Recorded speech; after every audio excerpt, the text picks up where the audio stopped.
जय जिनेंद्र। आज हम NCERT 11 चैप्टर 5 में इस बात का अध्ययन करेंगे कि भारत में स्त्री शिक्षा के प्रोत्साहन की आवश्यकता क्यों है। देखिए, स्त्री शिक्षा की आवश्यकता इकोनॉमिक इंडिपेंडेंस यानी आर्थिक रूप से स्वतंत्रता के लिए है।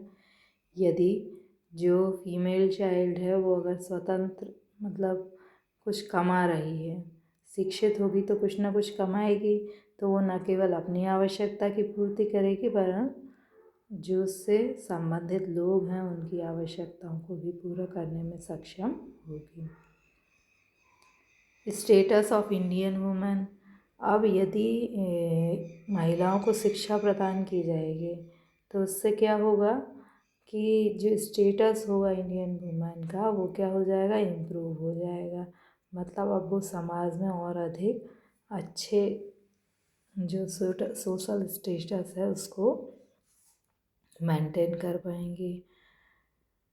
इसके बाद यदि महिला को शिक्षा प्रदान की जाती है तो उससे क्या होगा कि जो फर्टिलिटी रेट है, प्रजनन दर है, वह क्या होगी, फेवरेबल हो जाएगी। फेवरेबल का अर्थ है कि यदि जो पॉपुलेशन है वो अधिक हो तो भी हानिकारक है और कम हो तो भी हानिकारक है। यदि महिला शिक्षित होगी तो वो फेवरेबल जो है फर्टिलिटी रेशियो के प्रति अवेयर होगी और देश के अंदर जो प्रजनन दर है वो क्या होगी, अनुकूल होगी, जिससे देश का आर्थिक विकास हो सकेगा। फिर फीमेल एजुकेशन इसलिए भी इम्पॉर्टेंट है क्योंकि इसके द्वारा जो बच्चे हैं उनमें नैतिक सामाजिक गुणों का विकास करना संभव होगा। इसके बाद हमारे यहाँ जो चाइल्ड मॉर्टेलिटी रेट है यानी महिला और शिशु मृत्यु दर बहुत अधिक है, तो जो स्पेशली महिलाएं और फीमेल चाइल्ड हैं उनको स्पेशल केयर की आवश्यकता होती है और ये जो स्पेशल केयर है वह जो है फीमेल एजुकेशन के द्वारा बढ़ाई जा सकती है। भारत में स्त्री शिक्षा को प्रोत्साहन की आवश्यकता पर चर्चा कीजिए। शिक्षा के क्षेत्र में महिलाएं हमेशा उपेक्षित की गई हैं। भारत में महिलाओं की उपेक्षा क्यों की गई है शिक्षा के क्षेत्र में? क्योंकि उनकी स्थिति निम्न है। और उनकी स्थिति निम्न क्यों है? क्योंकि उनके पास शिक्षा नहीं है। अब यदि हमें सामाजिक आर्थिक क्षेत्र में विकास करना है तो क्या ज़रूरी है कि महिलाओं को शिक्षित किया जाए, क्योंकि यदि ये पूरी आबादी है इसमें से आधी आबादी शिक्षित होगी तो आधा ही विकास होगा देश का।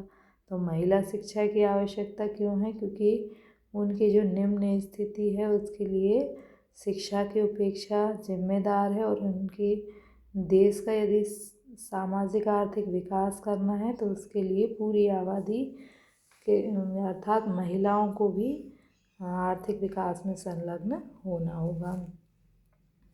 अब कुछ पॉइंट्स में देख लेते हैं।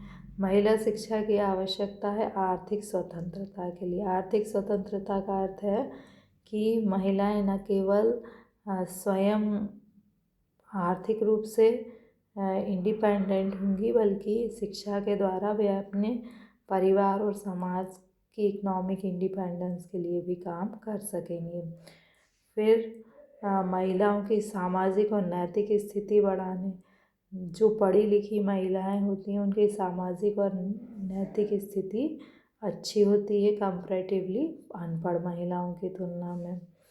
इसके बाद प्रजनन दर क्या है कि यदि जो फर्टिलिटी रेट है वो यदि अधिक होगी तो भी देश के विकास में बाधक है और कम होगी तो भी बाधक है। तो उसे अनुकूल स्तर पर बनाए रखने के लिए महिला साक्षरता आवश्यक है। इसके बाद महिलाएं और बच्चे जो होते हैं उन्हें एक स्पेशल केयर की आवश्यकता होती है, स्वास्थ्य देखभाल की, जो महिला शिक्षा के द्वारा ही संभव है। इसके अलावा शिक्षित जो महिला होती हैं वो अपने बच्चों में नैतिक और सामाजिक मूल्यों को बढ़ा सकती हैं, उन्हें गुणवत्तापूर्ण शिक्षा प्रदान कर सकती हैं। Question number 17, discuss the need for promoting women education in India. India में वुमेन एजुकेशन को प्रमोट करने के लिए क्या क्या स्टेप लिए जा सकते हैं। देखिए, वुमेन जो है उनको हमेशा निगलेक्ट किया गया है और उनका स्टेटस भी क्या है, लोअर है सोसाइटी में। और इसका रीज़न क्या है, क्योंकि वो अनएजुकेटेड हैं। अगर उनको एजुकेशन दी जाए तो उससे क्या होगा कि सोशल और इकोनॉमिक डेवलपमेंट में वो अपना पार्टिसिपेट कर पाएंगे और देश का ओवरऑल इकोनॉमिक डेवलपमेंट संभव होगा। कुछ पॉइंट्स को देख लेते हैं। वुमेन एजुकेशन क्यों ज़रूरी है। इकोनॉमिक इंडिपेंडेंस, यानी महिलाएं यदि कमाएंगी, पढ़ेंगी लिखेंगी, कमाएंगी, तो न केवल वो खुद इकोनॉमिकली फ्रीडम को महसूस करेंगी बल्कि अपने फैमिली और सोसाइटी को भी इकोनॉमिक फ्रीडम प्रदान करने में सहयोगी बनेंगी। दूसरा, महिलाओं को यदि एजुकेशन प्रदान की जाती है तो उससे उनका सोशल और मोरल स्टेटस जो है वो इम्प्रूव हो सकेगा। मतलब वो एक जिम्मेदार नागरिक के साथ साथ एक एम्पावर नागरिक भी बन सकेंगी।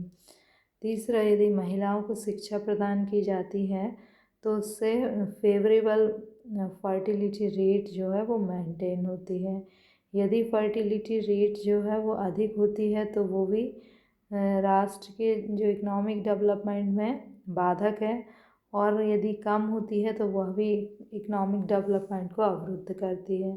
तो यदि वीमेन जो है वो शिक्षित होगी, एजुकेटेड होगी, तो वो फेवरेबल फर्टिलिटी रेट को मेंटेन करने में सहयोगी होगी।